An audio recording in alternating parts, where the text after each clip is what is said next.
Hi everybody and welcome back to my channel. So today it's time to do the final part 4 of the hashtag tarot FAQ, originally started by Lisa Papez. I will have a link to her original video in the video description down below, as well as the links to parts 1, 2, 3. Um, yeah, that I did already, where I talked about deck preferences, reading style, and buying decks, and answered all of her questions, plus some that came to my mind that I added. Today, it's all about reading for clients or reading for other people in my case, because I'm not a professional tarot reader. It is my goal to read for clients and to sell decks and products in that way. But right now, it's not necessarily that I don't feel ready, because I have read for other people without charging money for them. Um, but it's just more a financial aspect. And so I used the time to, study in the do my study in the university, and yeah, and develop my own life actually. So, if I look down, that is because the little sheet of paper where I've written down all the questions is down there. And if you hear some snoring, that is because my dog lies right next to me and he is sleeping. So that is that. And because I haven't anything to show you guys for these questions, I decided to flip the camera around so that you can see me actually. So the first question is, how did you know you were ready to read for clients? Well, how did I know that I was ready to read for other people? It was actually not necessarily that I was at a point where I said to me, okay, now I'm ready. Now I really feel ready and let's do this. It was more coincidence, actually. I started to read for myself, of course, and then I started to read for family members and some friends, actually. Um, but that is a whole other thing than to read for people that you don't know as well.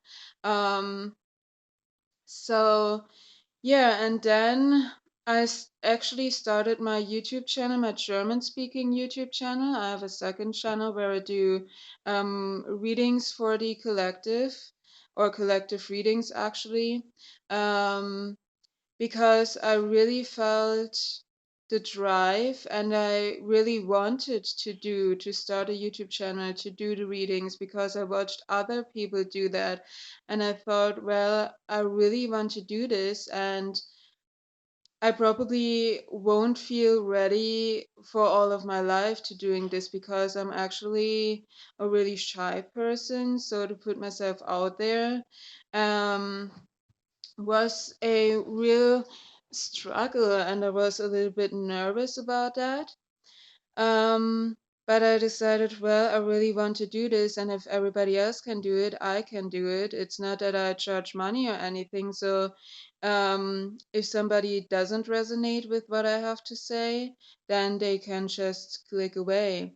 And that really helped me. And then the coincidence was um, that I did a job for 1 year, and we had a seminar. And on that seminar, we got to know each other a little bit.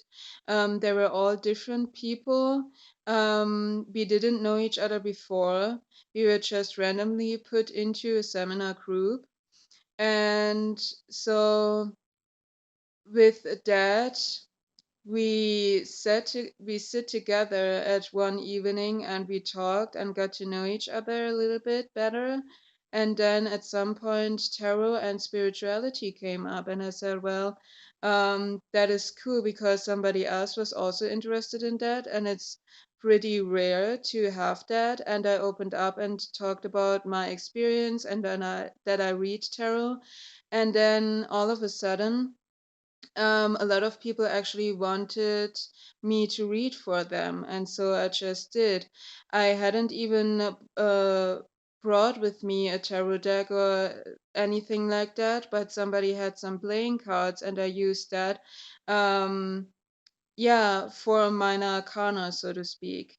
And even the ones that were really critical about tarot and didn't believe that it would work, they even were interested and they said, well, could you read for me as well? And they were really surprised, or some even a little bit shocked, that I had some messages and some information that I couldn't know about these people or their families because I just got to know them for one day. So, and they were fascinated by it. And that was the coincidence. I was like, well, I read for people that I don't know at all. And what if I'm wrong or I got a blank in my head, so to speak, where I just sit there and nothing comes through, but I just did it. And after that went so well, I knew, well, I think I'm ready to also read for people that I don't know at all. So that was that. So sometimes I guess it's more like jumping in and doing it and getting the confirmation that you're ready from that. Because if you're a person like me who is really in my head all the time and really doubting myself, and I'm really a perfectionist, in that way I'm really yeah, critical of the work that I do, then if you don't do it at some point, you won't do it at all. So the next question is, do you do anything special to set up for a client reading or for yourself? For myself, when I do a reading for myself, it will probably be really quick and really practical, nothing spectacular. Just pull the deck out that is calling to me or that I want and shuffle the cards and jump right in because I'm a really impatient person and I just want to hear the message, see the message, and that's it. For clients, or if I do the general readings on my channel or for Instagram, I will put some decoration out. I will put some crystals out that are just calling to me, that I feel have the right energy for that specific reading. Um, Either intuitively I feel that they feel right for that reading or for that person, or I will choose a crystal that has a specific energy to it, in terms of like rose quartz for unconditional love, or clear quartz for clarity, and pull that out. Sometimes I will also, or actually all of the time when I read for people that I don't know, I will put out something, either a photo that I posted on their social media account, or at least I will write their name on a paper so that I can focus on that specific person. So that is that. And sometimes I will even put a card out that focuses my energy and the energy of the reading to a specific topic. That can also be the case. Like a full moon reading or a new moon reading, I will put an astrology card out for the full moon or the new moon and the zodiac sign that the moon is in at that time, something like that.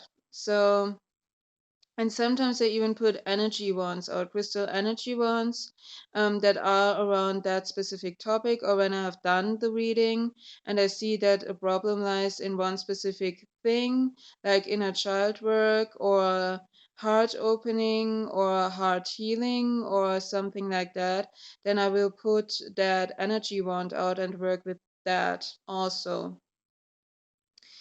So next questions. Do you let your client handle your cards, aka do you shuffle and ask them to draw and cut, have them shuffle, or do you do it all?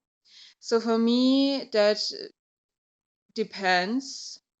I had done it where I shuffled the cards and I pulled the cards, But I had also done it where I shuffle the cards, and when I feel like the cards are shuffled enough, I will hand the deck over to the client or to the other person and let them cut the deck, or choose the cards that feel right to them. But letting them shuffle, that has never happened because I really want to have the deck in my hands and shuffle it and get a feeling for it and get my focus and intent on it. So that is that. But sometimes I let them cut and choose the cards. Sometimes I choose the cards and do it all on my own. So that is that question. Next question. Are there any questions you would refuse to answer for a client? Um, of course, anything that is illegal, like if I don't think that that is really realistic, but if somebody would come up and say, "Hey, how could I break out of prison?" or "How could I influence a court or a law process or anything like that, or how can I trick somebody or something like that," I wouldn't read for that. And with health issues, I find it really difficult to read for that. I will do readings where I say like, okay, we can look at on the psychological factor and see how we can best um get on with that sickness or with that situation mentally and emotionally.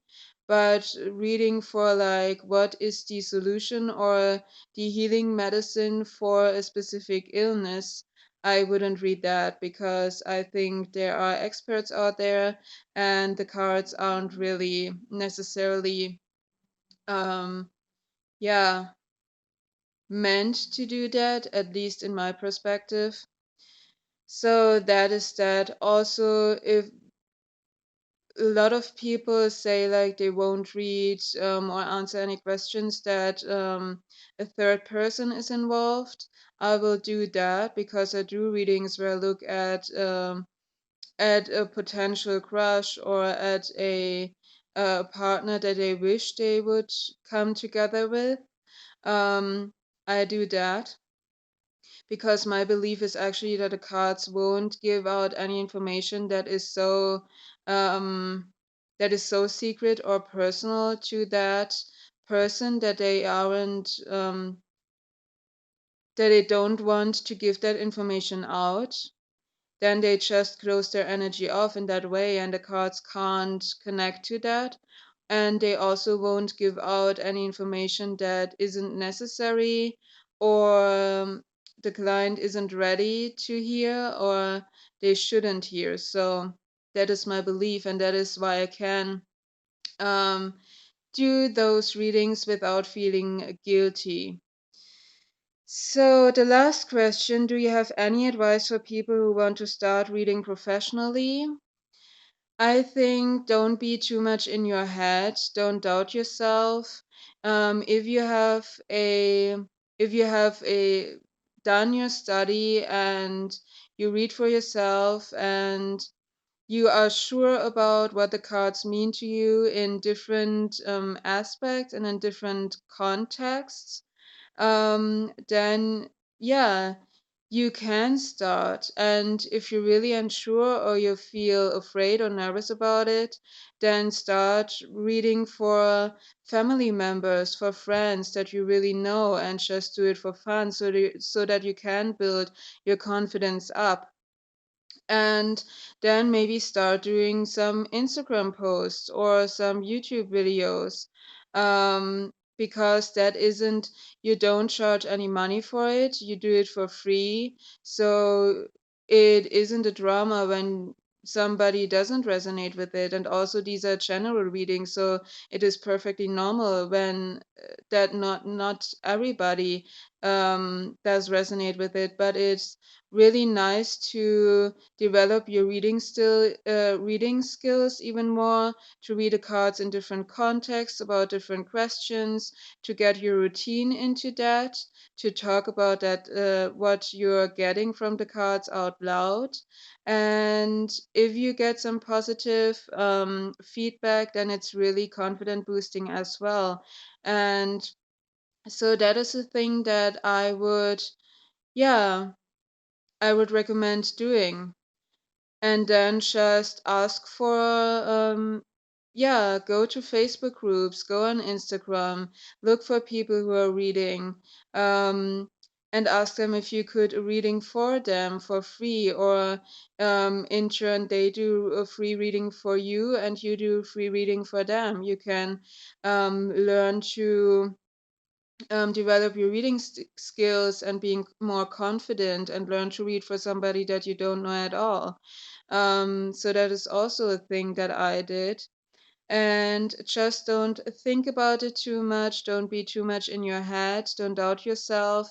If you have done your research, if you have done your practice, and you feel confident in knowing the cards, and you have developed your own reading style, then that is the style that you need to go for, and don't let anybody else, um, uh, yeah, and their opinion, don't let it influence you, and let it yeah, let it influence you in that way that you doubt if the thing that you do is the right way, because there is no right way in a tarot. And at one point, just jump into it, even if you feel nervous at the beginning. That is perfectly normal.